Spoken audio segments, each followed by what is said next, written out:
سیدھا فرماتی ہیں کہ الغزے سے ہوا، ہم آئی پہنچی وہاں پہ حضور علیہ السلام کہ دولت قدے پر ابھی ہم نہیں گئے تھے، میں نے ایک خواب دیکھا، میں نے چونکہ آگے مین جو جگہ جہاں تک جانا تھا وہاں تک تو نہیں پہنچ سکی، لیکن پیچھے رک گئی، وہاں پہ خیمہ لگا لیا، سواری رک گئی، وہاں پہ لگایا خیمہ، تو رات ہوئی، کہتی ہیں مجھے خواب آئی، جب خواب آئی نا تو میں کیا دیکھتی ہوں خواب کے اندر کہ جتنی بھی عورتیں میرے ساتھ آئی تھی نا، بنو سعد کی جتنی بھی عورتیں آئی تھی، خواب میں میں دیکھتی ہوں کہ وہ ساری عورتیں میرے سامنے کھڑی ہیں اور میں کھجوروں کے درختوں کے سائے کے نیچے ہوں، ساری عورتیں میری پاس کھڑی ہیں، اور کھڑی کیسے؟ کہتی ہیں ہاتھ باندھ کے کھڑی ہے۔ جاگتے ہوئے کیا کہہ رہی تھی کہ تو کمزور ہے، تیری سواری کمزور ہے، پیچھے پیچھے آ، لیکن خواب میں اس کے بالکل برعکس دیکھا، بالکل الٹ دیکھا۔ کہتی ہے خواب میں دیکھا، وہ کہتی ہے کہ اے حلیمہ تو ہماری سردار ہے، ہم آپ کی نوکرانیاں ہیں، تو ہماری مالکہ ہے، ہم آپ کی خدمت گزار ہیں۔ الغز جس وقت انہوں نے یہ کہا، اتنے میں اچانک جناب سیدہ حلیمہ فرماتی ہیں اوپر سے ایک کھجور آیا، میری گود میں گرا، جب میری گود میں گرا تو میں نے کھجور کو اٹھایا، کھا لیا، کھجور نہایت لذیذ تھا، بڑا پیارا کھجور تھا، میں نے کھا لیا۔ الغز جب کھایا تو کہتی ہے کہ میرے منہ سے بہت عرصے تک اس کا ذائقہ نہیں گیا تھا۔ اب یہاں پہ چھوٹا سا میں دوسری طرف اشارہ دینا چاہتا ہوں، حضرت سیدنا عیسیٰ علیہ السلام آپ کی جب ولادت ہوئی نا تو اللہ تبارک و تعالی نے جناب سیدہ مریم کو فرمایا کہ وَهُزِّي إِلَيْكِ بِجِذْعِ النَّخْلَةِ، اے مریم سلام اللہ علیہا، تو ایسے کر کہ یہ جو کھجور کا درخت ہے نا اس کی جڑ کو پکڑ کے ہلا، جڑ کو پکڑ کے، یا اللہ جب میں ہلاؤں گی تو کیا ہوگا؟ تو ساقط علیک رطبا جنیا، فرمایا تیرے اوپر تازہ تر و تازہ کھجوریں گریں گی، ان کو کھا لینا، تیرا وقت گزر جائے گا۔ اب دیکھیں ایک طرف جناب سیدہ مریم جو جناب عیسیٰ علیہ السلام کی والدہ ہے، اور ایک طرف میرے آقا کریم علیہ السلام کی رضائی والدہ جناب سیدہ حلیمہ۔ اب تقابلی جائزہ لگائیں، جناب سیدہ مریم کو فرمایا کہ تو درخت کی یہ جو کھجور کا درخت اس کی جڑ کو ہلا تو تب تیری اوپر کھجور گریں گے۔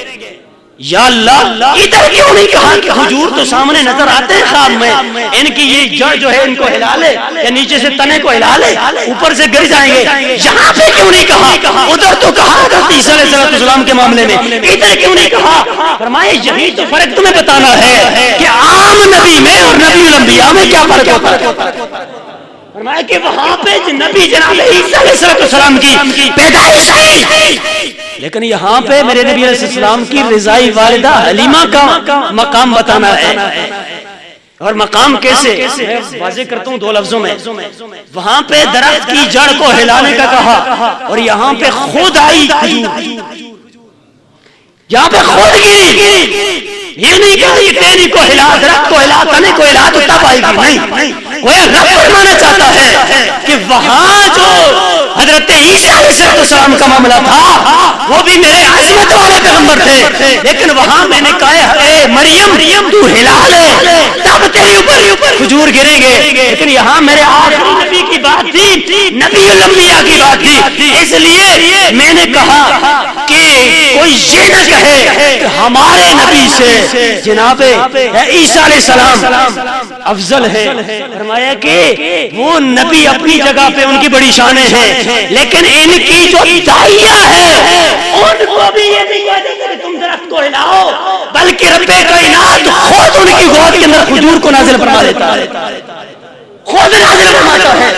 یہ فرق ظاہر کرنے کے لیے عام نبی میں اور نبی الانبیاء میں بہت بڑا، یہ جملہ میں نے اس لیے بولا ہے کہ بہت سارے عیسائی جو ہے نا وہ کہتے ہیں تمہارے نبی سے ہمارا نبی افضل ہے، تمہارے نبی سے ہمارا نبی افضل ہے، تو یہ جملہ میں نے اسی لیے بولا ہے تاکہ سمجھ آ جائے ہمارے نبی علیہ السلام اور ان کی والدہ جناب سیدہ آمینہ کی بڑی شان ہے، جو آپ کی رضائی والدہ ہے نا ان پہ اتنا ہوتا ہے کہ ہلانے کی ضرورت نہیں پڑتی، اللہ تعالیٰ جنت سے کھجور ان کی گود میں اتار دیتا ہے۔ تو یہ ہے جناب سیدہ حلیمہ سلام اللہ علیہا کا مقام جو کتب سیر کے اندر موجود ہے۔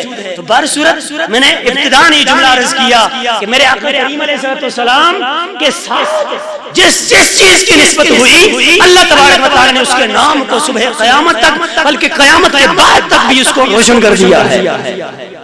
تو اس واسطے ہمیں کیا سبق ملتا ہے؟ ہمیں ایک یہ سبق ملتا ہے کہ ہم حضور علیہ السلام کی والدہ، چاہے رضائی والدہ ہوں یا حقیقی والدہ ہوں، ان سے پیار کریں، ان سے محبت کریں، ان سے کیا کریں؟ پیار محبت کریں۔ بہت ساری مخلوق ایسی بھی ہے اس دور کے اندر بھی، وہ میرے سرکار علیہ السلام کی والدہ کے متعلق اچھا ذہن نہیں رکھتے ہیں، یہ بتانا میرا حق ہے، اچھا ذہن نہیں رکھتے ہیں۔ لیکن آپ سنیو کتنے خوش قسمت ہیں کہ جہاں پہ نبی علیہ السلام کی نسبت نظر آتی ہے نا، تو وہاں پہ ساری چیزیں بھول کے ہم نبی کی نسبت کو سامنے رکھ کے اس چیز کا ادب کرنے لگ جاتے ہیں۔ تو جناب سیدہ طیبہ حلیمہ کا اتنا مقام کہ رب کائنات کے فرشتے ان کی ڈیوٹی کرتے ہیں، تو پھر خود سوچیں کہ جو میرے نبی علیہ السلام کی حقیقی والدہ ہیں ان کا کتنا مقام ہوگا، ان کی کتنی عزت ہوگی، ان کی کتنی شان ہوگی اللہ تعالیٰ کی بارگاہ میں۔ سامعین محترم، اہل سنت و جماعت ہی وہ جماعت ہے کہ جو نبی کی رضائی والدہ سے بھی پیار اور محبت کرتی ہے اور جو نبی علیہ السلام کی حقیقی والدہ سے بھی پیار اور یہ ذہن میں رکھیں میرے آقا علیہ السلام کے والدین کریمین دونوں ایماندار ہیں، دونوں بولیں، دونوں ایماندار ہیں، دونوں ایماندار ہیں۔ یہ اہل سنت کا عقیدہ ہے۔ کس کا عقیدہ ہے؟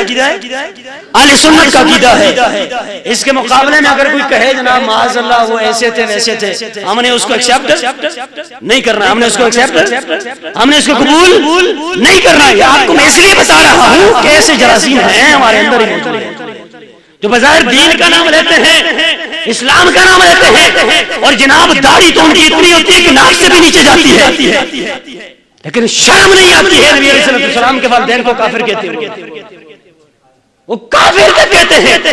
میں نے کہا رب کائنات نے قرآن پاک کے اندر یہ واضح طور پر فرما دیا ہے کہ میں رب خود صحیح جانتا ہوں کہ اپنی رسالت کو کہاں رکھوں۔ آپ دیکھیں نا، آپ جب دودھ ڈالتے ہیں تو کسی گندے برتن میں ڈالتے ہیں یا صاف برتن میں؟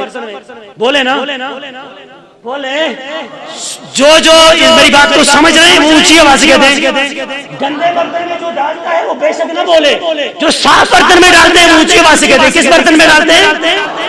ارے ہمارے جیسے کم فہم عام لوگ جب اللہ کے نور کو، دودھ کیا ہے اللہ کا؟ سنا ہے آپ نے؟ نہیں سنا ہے کہ یہ اللہ کا نور ہے، گرنا نہیں چاہیے۔ تو یہ جو عام نور ہے اس کو ہمارے جیسے لوگ گندے برتن میں نہیں ڈالتے ہیں۔ تو جب اللہ کا نبی نور بن کے آیا تو اس نور کو اللہ تبارک و تعالیٰ نے گندی جگہ پہ کیسے رکھا؟